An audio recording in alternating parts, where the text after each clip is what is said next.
whenever I do have to take a Lyft or an Uber, it's so expensive. It's way more expensive than it initially was, and it's more expensive than a taxi.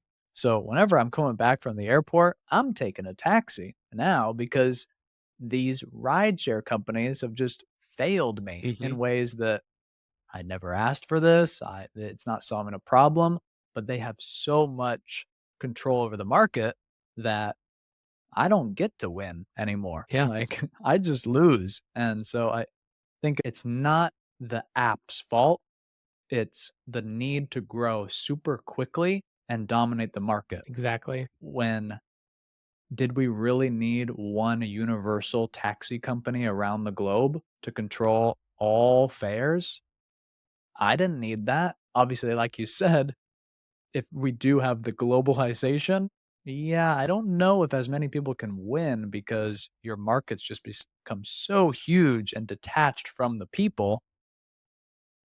It makes it really tough. And I can't say I'm satisfied with kind of what that company has become or has delivered to me. You mentioned like finding the optimism in this, and I've Mhm. been thinking that a lot throughout our conversation and before we started recording. For founders, I feel like the optimism is that we do have the control and the capability to make these changes, right? It is amazing that companies like Uber and Lyft and Upwork and Fiverr and Rover can exist, that people with five-person teams can have this much influence in either creating opportunity or restricting opportunity. The thing we just have to decide and make sure we focus on is making sure that we are always striving to be a net positive in the world around us. And that takes a lot of courage. It takes a lot of self reflection and like humility to know that you are not going to know how your product will be manipulated, used, what incentives and structures you're existing in that might be pushing you to do harm, but always making sure that you check yourself and are constantly having conversations with all of your stakeholders, including public and the governments, right? Like that you're disrupting about how things are going. It's really easy to villainize the people that dislike you. It was very easy for Netflix when they decided to disrupt the Hollywood industry to villainize cable companies because cable companies are a faceless big conglomerate that's powerful and it feels, oh, I'm David, I'm going after Goliath. It's harder to recognize that group that you're villainizing also includes hundreds of thousands of people whose livelihoods depend on the extreme profitability of the cable economy, right?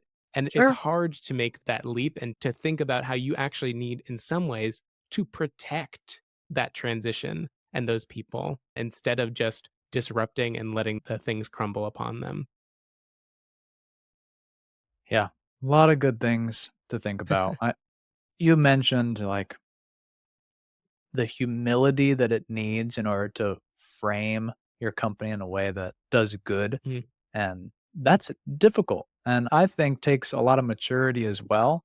I've Humility always been almost to know that entrepreneurial. by default, your company will probably do harm, right? That is a hard Yeah. that Let's is a hard thing to recognize that because we're pushing problems around, because we don't know everything, we don't know how the chips are going to play, it's probable that we will do some harm.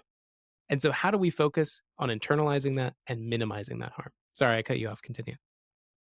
no, I like it. I think it's a little bit negative to focus on the problems and focus on the things that don't do good, but I think that's really important for leaders to Yeah. do, right? That's hard work. Not everybody's cut out to be a leader, or not everybody is cut out to be an entrepreneur. This is why, is because it's hard, Hmm. and you need to do these things if you wanna do good.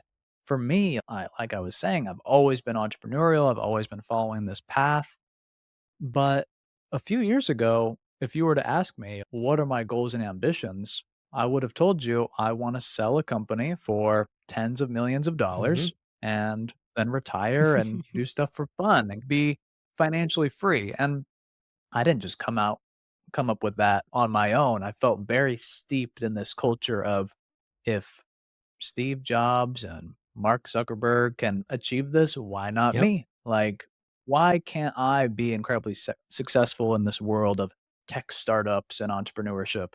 And it was really powerful for me to shift my perspective and say, I don't necessarily need a $20 million mansion in order to be happy. Okay. My goals should be how can I improve my relationships and my community? And definitely that includes running my own business. I Mhm. still see a ton of value in that.